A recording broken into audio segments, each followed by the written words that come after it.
ಸಾರಿಯಷ್ಟೇ ಅಲ್ಲ, ಪುರುಷರ ಕುರ್ತಾ ಪೈಜಾಮ್, ಪಂಚೆ, ಶರ್ಟ್ಗಳ ಅಪಾರ ಸಂಗ್ರಹ. ಹಿಂದೆ ಭೇಟಿ ನೀಡಿ ಅವತಾರ ಸಿಲ್ಕ್ಸ್, ಕಾರವಾರ, ಕುಮಟಾ, ಹೊನ್ನಾವರ, ಕಾರ್ಕಳ, ಶಿರ್ಸಿ. ನಮಸ್ತೆ. ನಮಸ್ತೆ. ನಿಮ್ಮ ಹೆಸರು? ಆರತಿ ನಿರಂಜನ ಹೆಗಡೆ. ನೀವು ಈ ಸ್ಪರ್ಧೆಗೆ ಅಂತ ಒಂದು ವಿಶಿಷ್ಟವಾದಂತಹ ಕಲಾಕೃತಿಯನ್ನ ತಯಾರು ಮಾಡ್ಕೊಂಡು ಬಂದಿದ್ದೀರಾ. ಇದನ್ನ ಏನೇನನ್ನ ಬಳಸಿ ಈ ಕಲಾಕೃತಿಯನ್ನ ರೆಡಿ ಮಾಡಿದ್ದೀರಿ ಅಂತ ಕೇಳ್ಬಹುದಾ?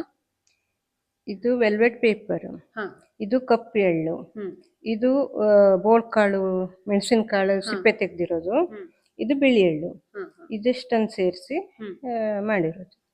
ಅಂದ್ರೆ ತುಂಬಾ ಸೂಕ್ಷ್ಮವಾಗಿ ಎಳ್ಳನ್ನ ಒಂದ್ರ ಮೇಲೊಂದಿಟ್ಟು ನಾಜೂಕಾಗಿ ಮಾಡ್ಬೇಕು. ಇದು ರಾತ್ರಿ ಟೈಮಲ್ಲಿ ಕುಂಡ್ರಿಸ್ಲಿಕ್ಕೆ ಆಗೋದಿಲ್ಲ, ಅಂದ್ರೆ ಒಂದ್ರ ಮೇಲೆ ಒಂದು ಕುಂಡ್ರಿಸ್ಲಿಕ್ಕೆ ಆಗೋದಿಲ್ಲ. ಅಂದ್ರೆ ಹಗಲಿನ ಟೈಮಲ್ಲಿ ಮಾತ್ರ ಕುಂಡ್ರಿಸ್ಬಹುದು ಇದನ್ನ. ಮತ್ತೆ ಈ ಡಿಸೈನ್ ಎಲ್ಲ ನೀವು ಹೇಗ್ ಮಾಡಿದ್ರಿ? ಅಂದ್ರೆ ಮೊದ್ಲೇ ಅದನ್ನ ಒಂದು ಸ್ಕೆಚ್ ಆಗಿ ಮಾಡ್ಕೊಂಡ್ರಾ ಹೇಗೆ? ಇಲ್ಲ, ಪೆನ್ಸಿಲ್ ಅಲ್ಲಿ ಸ್ವಲ್ಪ ಲೈಟ್ ಆಗಿ ಡ್ರಾಯಿಂಗ್ ಮಾಡಿ. ತುಂಬಾ ಚೆನ್ನಾಗಿದೆ, ಧನ್ಯವಾದಗಳು. Thank you. Avatara Silks, Karwar, Kumta, Honnavar, Karkala, Sirsi.